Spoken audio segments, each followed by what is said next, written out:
Guys, yes, nakabili tayo ng pandesal. Woo, for the first time. Nakakakain uli ng pandesal dito sa ibang bansa. Hinabol ko pa yung nagbibisikleta. Ang bilis sumikad.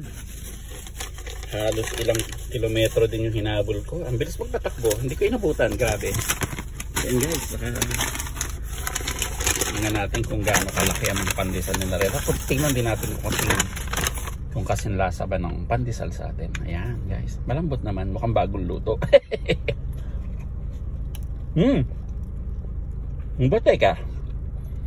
Wow, grabe. Ang sarap guys. Lasang paan ng panadero. Hindi guys, masarap. Pasensya na kayo guys, marami yung kuko ko, may inayos ako sa sasakyan eh. Pero lasang, hindi naman lasang paa. Lasang underarm. Pero guys, masarap.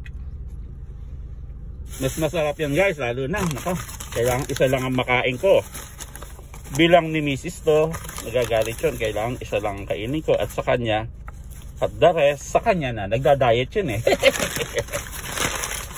And guys, biruin mga naman at may nakabili pa tayo ng isang tipak na baboy.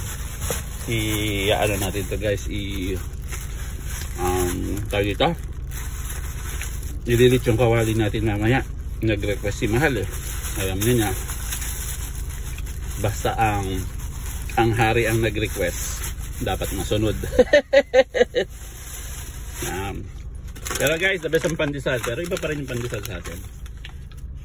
Ito lasa nung underarm nung panadero. Maireklamo nga.